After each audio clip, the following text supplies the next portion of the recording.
tous, aujourd'hui on se retrouve avec ma pile de livres que j'ai lus pendant toute l'année 2025. Donc c'est mon bilan lecture ésotérique et peut-être vous avez lu certains des livres, je vous recommande de le mettre en description de vos commentaires de si vous avez aimé cette lecture ou non. Et je vais commencer, j'ai lu en tout 8 livres et quelques-uns en numérique. Alors il y a eu du moins bon, j'ai eu des très belles découvertes aussi, je vais vous faire part de ça. À la fin de la vidéo, je vais vous faire une proposition qui touche à ma chaîne, donc une nouvelle idée, et si vous vous sentez concerné, n'hésitez pas à rester. Voilà. Donc, au début de l'année, j'ai commencé par ce livre. Je l'avais vu en rayon Magie au quotidien. Oui, c'est juste de Jean Didier aux éditions Le Lotus et l'éléphant. On nous dit 30 rituels pour booster votre bien-être. Je l'ai trouvé vraiment magnifique et c'est son atout, c'est son point fort. Il est illustré en couleur, c'est le genre de choses qu'on voit de moins en moins. Souvent les illustrations, surtout dans l'ésotérisme, elles sont en noir et blanc. Souvent c'est pas aussi très personnel. C'est des fois des banques d'images qu'on reprend. Donc là, j'ai trouvé ça, le travail d'illustration très beau. Par contre, c'est pas un livre que j'ai vraiment aimé. Je vais vous expliquer pourquoi. Et puis, ça reste mon avis. Je sais que c'est compliqué d'écrire des livres et de les éditer et tout le travail qu'il y a derrière. Mais c'est pas un livre que j'ai apprécié d'un point de vue pour travailler la sorcellerie. Donc, je vais dire mon point de vue, vous ferez votre propre opinion évidemment.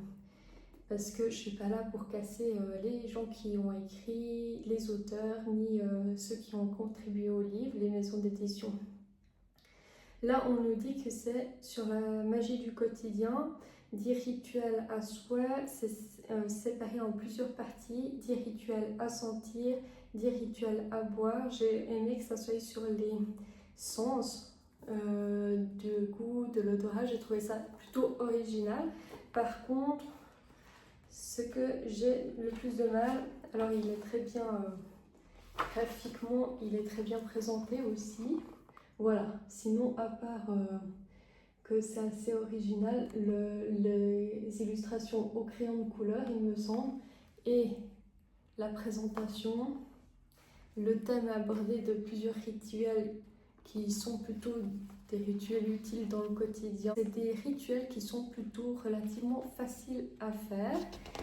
Et par contre, j'ai du mal avec le positionnement, c'est-à-dire on commence la préface de cette personne et là on a son thème astral. Déjà moi ça me pose problème ça parce que en connaissant l'astrologie un tout petit peu, je suis pas astrologue mais j'ai quand même un peu étudié l'astrologie, ça me viendrait pas vraiment à l'idée de mettre mon thème astral. Bon, pourquoi pas, mais ça devrait pas être dans les mains de n'importe qui. Quand on s'y connaît un petit peu en ésotérisme, on essaye, en sciences occultes, on essaye de pas donner n'importe quelle information à n'importe qui aurait accès publiquement à nous. Comme ça, vraiment, le thème astral, c'est très intime. Donc, bon, s'il veut le faire, pourquoi pas. Moi, je trouve que c'est un peu spécial, puisque c'est quelqu'un qui est censé s'y connaître et qui donne comme ça la porte ouverte à son identité personnelle, en fait.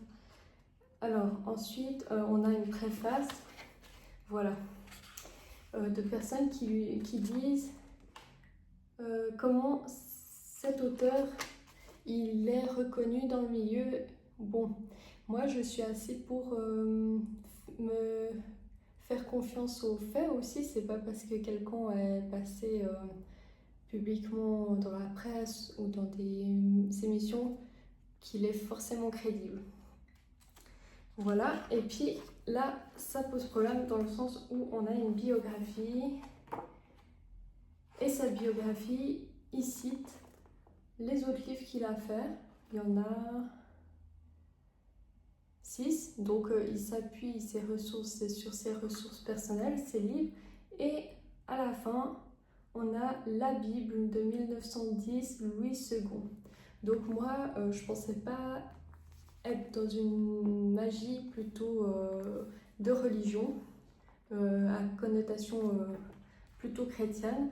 Il dit au début que c'est pas forcément le cas et que on peut adapter, mais il propose à ces rituels plusieurs prières, dont il y en a beaucoup. Il y en a peut-être deux qui sont pas, ou trois, qui sont un peu pour tout le monde si on n'a pas vraiment de religion dogmatique. Ça ne s'adresse pas à plusieurs divinités pour les polythéistes, qui sont la majorité quand même des sorcières.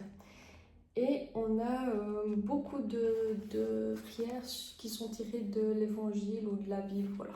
Donc ça, déjà, ça m'a dérangée, parce que moi, je suis plutôt polythéiste, et je ne pensais pas tomber sur un livre de sorcellerie plutôt chrétienne.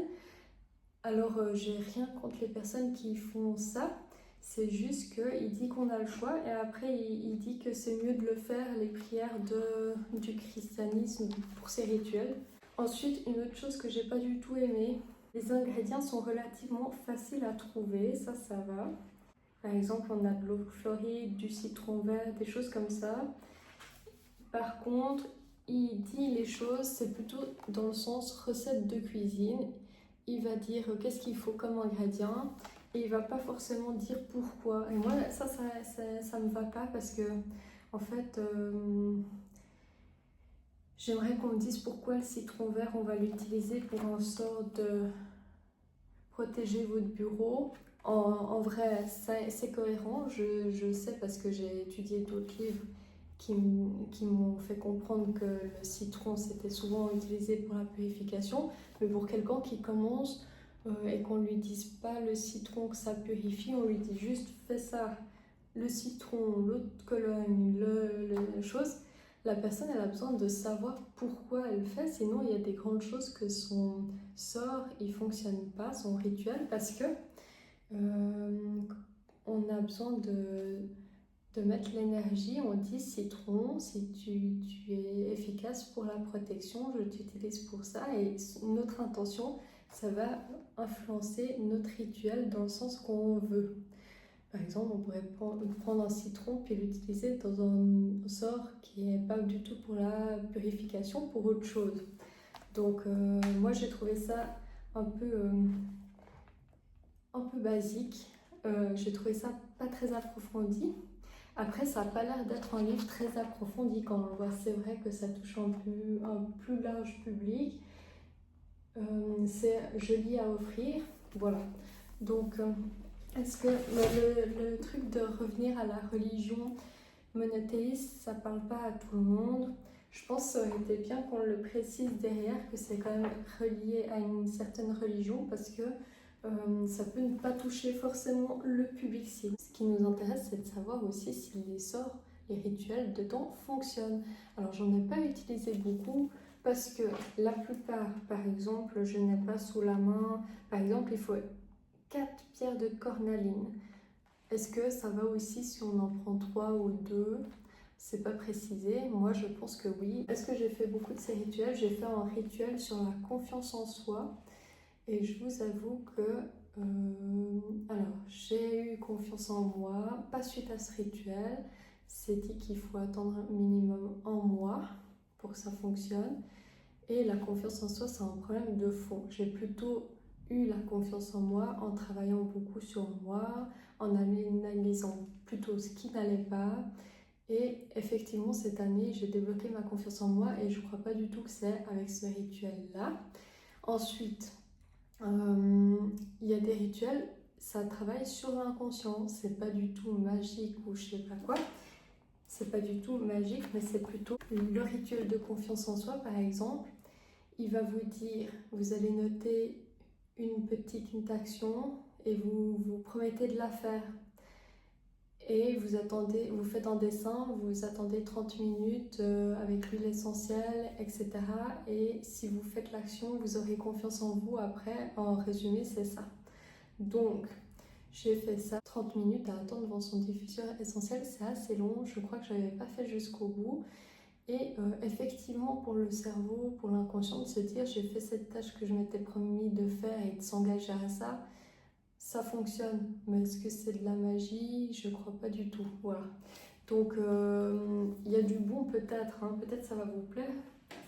Mais pour moi, c'est pas très sérieux. C'est assez simplifié. Ensuite, en numéro 2, j'ai lu, je sais plus si c'était en février, en mars, quelque chose comme ça, j'ai lu La purification, principes et méthodes de Arnaud Tully. Il est assez, je sais pas si je dis juste le nom de l'auteur, c'est le fondateur d'Alliance Magique, on nous dit en 2024. Alors c'est un passionné et ça se ressent dans le livre. Au début que je l'avais lu sur le vif, c'est pas une lecture qui m'a donné un coup de cœur immédiat parce qu'il se passe en 2 parties et je me souviens que c'était assez laborieux à lire la première partie parce qu'on est sur quelque chose d'assez complexe. Pour la première partie de purification, on parle de choses plutôt théoriques. Et je me souviens que c'était compliqué à le lire. Et la partie pratique, par contre, m'a vraiment beaucoup plu. Donc, après coup, je dirais que c'est un indispensable à avoir pour votre bibliothèque si vous vous intéressez à la purification. Les choses vraiment avant de commencer à vraiment faire de la sorcellerie. Alors, j'ai mis qu'il était très bien expliqué. La première partie, c'est vrai qu'elle est un peu complexe, il faut s'accrocher. Et la deuxième partie, par contre, elle est très simple, j'ai trouvé. Ça pose vraiment des choses concrètes. Elle est séparée en plusieurs parties, cette deuxième partie, pour la purification des lieux, des objets, du corps, et puis je crois que c'est tout. Il y a plusieurs méthodes de purification et par exemple on a le son. Il y a un petit schéma qui va nous dire le temps que ça prend, si c'est efficace contre les énergies plutôt résiduelles ou sur les entités. Et ça change à chaque fois. Par exemple là on a le feu, il est très efficace contre les entités. Par contre, ça prend vraiment peu de temps, donc on peut dire c'est efficace si on veut quelque chose de rapide sur les entités. Donc ça, j'ai trouvé super qu'il y ait un petit schéma qui nous montre tout de suite, comme ça nous permet de savoir ce qui nous correspond le mieux. C'est pour la pratique. Par exemple, je veux purifier mon lieu, je vais tout de suite dans le classement lieu, c'est très bien organisé.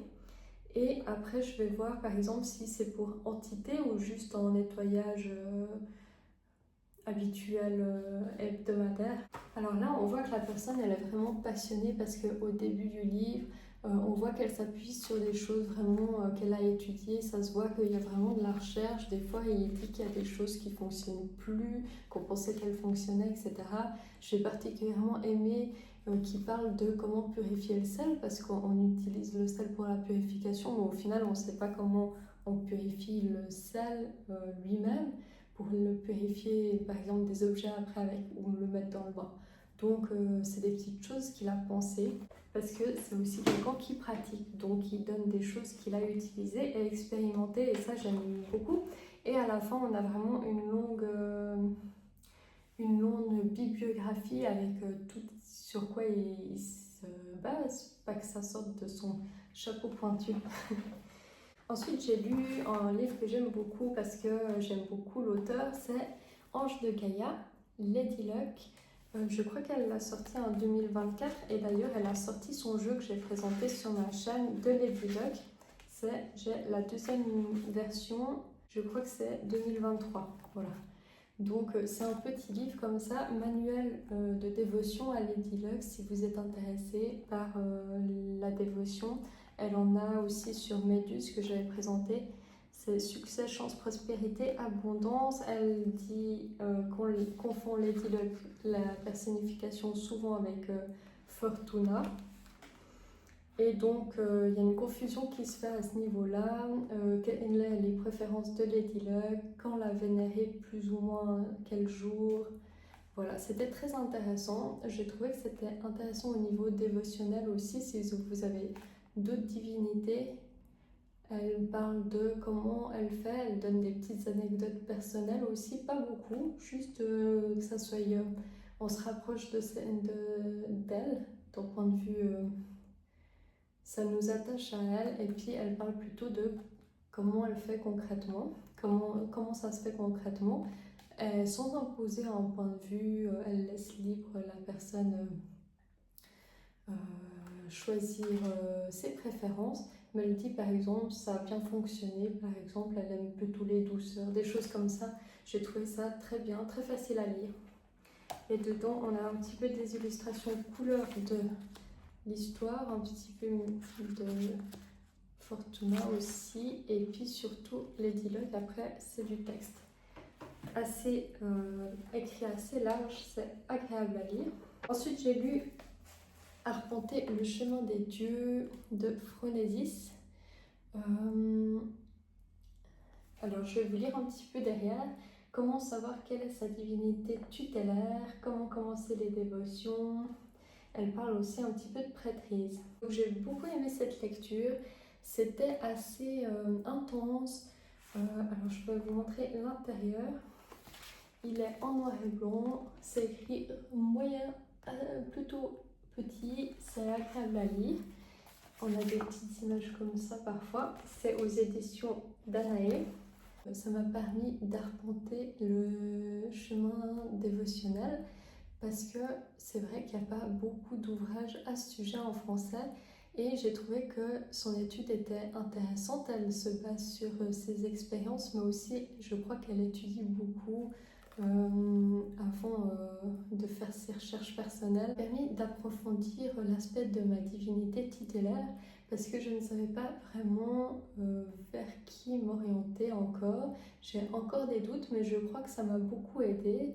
Je pense savoir maintenant, mais je ne m'engage pas encore, mais je sais plus ou moins, grâce à ce livre, comment m'orienter. Ça m'a beaucoup aidé. Alors au début du livre, elle parle aussi de son lien avec la divinité Lamorigane et j'ai trouvé que c'était intéressant de mettre un petit peu de point de vue personnel, de ce qu'elle a vécu personnellement. Et elle propose par les tirages de cartes, elle propose de découvrir aussi sa divinité et elle part du principe aussi que suivant l'essence de la personne, comment elle fonctionne, son énergie, elle va être en accord plus ou moins avec une divinité qui ressemble à son caractère. Donc c'est pas pour rien que vous êtes attiré par certaines divinités ou d'autres non. On pense que c'est assimilé à vos énergies. Par exemple, quelqu'un qui serait plutôt poétique, peut-être il serait intéressé par une divinité justement qui serait dans la poésie et aussi dans le caractère. Comment cette divinité est, peut-être ça se reflète aussi chez vous. Donc c'est une façon de trouver, j'ai trouvé ça très intéressant. J'ai aussi apprécié sur le thème de la prêtrise qu'elle propose d'être vigilant par rapport à certaines personnes qui ont une forme d'autorité, un caractère plutôt d'emprise sectaire, que ça arrive dans toutes les spiritualités et même les religions qui dérivent. Donc de faire attention à ça et de le rappeler, j'ai trouvé que c'était très bon. J'ai lu Le Kybalion qui est de 3 initiés anonymes qui disent que leurs enseignements viennent de l'Égypte antique. Il y a beaucoup de personnes dans l'occulte, dans l'ésotérisme qui aiment beaucoup le Kybalion. Voilà, donc j'ai eu du mal à le lire. Pourquoi ? Ça parle de 7 principes. 7 principes primordial qui est dans le monde, dans l'univers et qui se reflète chez nous. Et j'ai eu du mal à lire parce que c'était compliqué. Je vais vous lire un petit extrait. Chapitre 7. Le tout dans le tout. S'il est vrai que tout est dans le tout, il est également vrai que le tout est dans tout. Celui qui comprend parfaitement cette vérité possède déjà un grand savoir. Moi, je comprends pas en fait.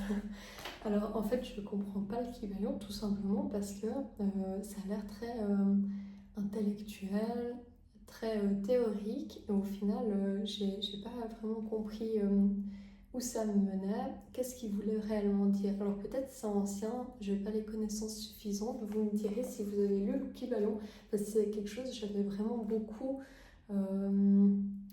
d'attente. Je fantasme un peu le Kybalion. Après, j'ai été voir une vidéo d'Arcana, les mystères du monde, qui en parle de d'où viendrait le Kybalion, parce qu'ils disent que ça viendrait de l'Égypte antique. Et en fait, ça serait plutôt un courant de la nouvelle pensée du 19e siècle, je crois. J'ai aussi trouvé qu'il y avait un positionnement des initiés comme je suis initié, donc on détient quelque chose que vous devez suivre. Et ça, moi, j'ai un peu du mal avec les postures hautes où on nous dit un peu des règles. J'ai pas fini le Kybalion. En fait, je voulais laisser que je lisais, mais je me suis arrêtée à peu près un peu avant la moitié. La lunologie, c'est son oracle. J'ai trouvé très intéressant l'oracle. Le livre au début, j'aimais bien. Ça parlait un petit peu de la manifestation avec la nouvelle lune. Et puis, ça parlait aussi de la pleine lune, des phases lunaires, quand faire certaines choses ou non. Puis après, j'ai décroché complètement. Elle parlait de... Alors, à chaque chapitre, voire un peu plus, elle faisait référence à qu'il fallait aller sur son site pour voir des informations. On pouvait par exemple trouver chaque phase de la lune sur son site, et puis c'était un peu de la publicité dans son livre, mais bon, j'arrivais à passer au-dessus de ça. Puis après, il y a eu un bout sur comment savoir quelles conséquences a chaque pleine lune dans chaque signe. Alors c'est vrai qu'il y a un effet sur les signes astro qui sont en pleine lune à cette période de l'année et tout, mais il faut voir un peu plus, c'est un peu très général, il faut voir d'autres planètes, qu'est-ce que ça fait avec cette pleine lune. Sinon, si on isole seulement la lune, surtout avec votre thème astral, ça n'a pas vraiment de sens, c'est très général. Et puis après, elle parle de comment savoir quelque chose avec la lune. J'ai pas compris.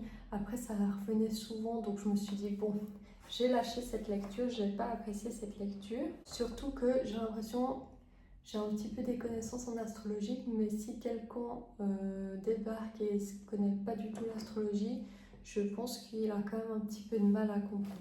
J'ai lu La Magie. Je mettrai l'auteur à l'écran. Ça suit un peu les principes de la loi de l'attraction avec le secret. C'est vrai que je m'intéresse un petit peu à la loi de l'attraction, mais je n'ai pas vraiment lu le livre. Du coup, ça m'a interpellée de trouver ce livre-là. J'ai voulu lire ça. Alors, on est sur quelque chose qui est quand même très new age, hein. Il faut se le dire. Donc, le principe, il est assez bon. C'est-à-dire que on est sur un livre vraiment très de gratitude. La plupart des exercices qu'on a sur la manifestation sur YouTube, je pense qu'il est tiré de ce livre. Parce que par exemple, elle ne dit pas de faire 3 gratitudes le matin, mais bien 10 gratitudes de tout ce que vous pouvez avoir dans votre vie chaque matin, et chaque matin des différentes choses. Donc merci pour le chose. En soi, c'est bien. Moi, si on m'aurait dit que c'était sur la gratitude, je l'aurais pas lu, hein. Mais je voulais juste, j'étais curieuse. Et c'est vrai que ça m'a réconciliée avec la gratitude. Donc c'est vrai qu'on voit les choses différemment. J'ai cet aspect très positif déjà, mais là, ça a été plus loin. Il y a comme un protocole à faire chaque jour et chaque nuit. Chaque jour, on commence avec nos gratitudes. Chaque nuit, on remercie avec un cadeau le moment le meilleur qu'on a vécu dans notre vie. D'ailleurs, je m'endormais souvent en serrant mon caillou parce que j'étais trop fatiguée. Et puis du coup, je faisais pas mon remerciement. J'ai tenu en moi à faire son protocole, mais il y a des choses que je ratais, que je faisais le lendemain. C'était hyper laborieux. Par exemple, ah oui, à un moment où j'ai commencé à décrocher, c'est de pardonner aux gens qui nous ont blessés. Donc moi, je ne veux pas pardonner à certaines personnes. Voilà, c'est un choix. Je suis pour la justice. Même si on ne leur dit pas frontalement qu'on pardonne, le pardonner dans le cœur, même ça, c'est un peu problématique chez moi. J'étais pas trop en accord avec cet esprit amour-lumière. Par exemple, la guérison. Il y a quelqu'un qui est malade, on lui dit oui, il faut remercier, pas remercier, il faut savoir que c'est toi qui as décidé au fond d'être malade. Un peu, voilà, ça c'est le cours New Age. Et puis c'est toi qui es la responsable de la cause. Il faut dire merci pour tout ce qui est en santé dans ma vie et ça va se résoudre. ben voilà, ben, ça marche pas tout le temps comme ça pour moi. C'est pour ça que j'ai décroché ce livre au bout d'un moment, j'en ai eu marre, je suis passée à autre chose. Par contre, de voir le positif dans ma vie, ça m'a quand même permis d'être relativisée aussi avec l'argent, de voir ce qu'on avait déjà. C'est des choses que je savais, mais de l'appliquer un peu tous les jours, c'était utile quand même. Je vais quand même arrêter ma lecture. Il faut savoir qu'à la base, j'arrêtais jamais mes lectures, mais je me suis dit, c'est du temps que je prends. Et si ça ne me correspond pas, il ne faut pas forcer la chose parce qu'il y a tellement d'autres livres qui m'attendent. Ça va être compliqué, sinon je ne pourrais pas tout lire. Voilà. Je réfléchis plutôt comme ça maintenant. Et je déculpabilise plus de ne pas lire tout jusqu'à la fin. Alors que ça ne m'intéresse pas au fond. J'ai remarqué que comme ça ne m'intéressait pas, j'avais déjà déconnecté mon esprit du livre et puis je ne retenais pas les informations. Donc autant arrêter de lire. Ah, on est déjà au dernier livre et ça c'était ma plus belle découverte de l'année 2025, fin d'année. C'était la plus belle, oui, parce que j'ai eu beaucoup de déceptions quand même cette année. Après, j'ai pas énormément lu, vous avez vu. Et c'est les 12 nuits sacrées de Yule. Alors j'aime beaucoup parce que c'était vraiment, c'est le but, c'est de le lire vers Yule pendant le solstice d'hiver. Dans cette période-là et on est complètement immergé avec les contes, les légendes, les mythes que je ne connaissais pas pour la plupart. On nous explique pourquoi ces 12 nuits sont spéciales. C'est vraiment... D'ailleurs, il est très joli. C'est vraiment très intéressant. Et puis, c'est un peu vers chez moi ce qui se passe comme mythe. Vers la Suisse, Germanie, etc. Et on a des belles images illustrées, pas illustrées, des belles photos en couleur. Alors, Sainte-Lucie, je connaissais pas, je trouvais que c'était très intéressant. Donc j'ai découvert plein de choses. Là, il y a des images, des illustrations vraiment très intéressantes sur plein de mythes ou plein de légendes qui sont répertoriées de pourquoi ça se passe comme ça. Et je pense que c'est un beau livre pour les familles, par exemple, mais pas que. Les familles qui ont un enfant, des enfants qui veulent refaire cet aspect païen de Noël au final, traditionnel, donc de Yule, et de revenir aux origines, dans une période un peu plus introspective. On arrive à un bout du livre où il y a des questions d'introspection à faire chaque nuit, et puis on nous explique comment pratiquer, comment faire ces questions sur quoi va être le thème de la nuit. J'en ai fait toute une série de vidéos.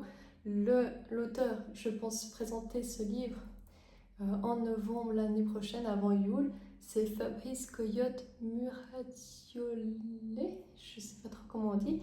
En tout cas, j'ai trouvé ça très intéressant, une très belle découverte aux éditions Vega. J'ai aimé que on nous berce tout au long par les mythes, les légendes, mais que il a une sorte de douceur dans sa plume où il va pas imposer les choses. Et c'est comme si on rentrait et il nous fait découvrir une autre façon de faire, de douceur, d'introspection.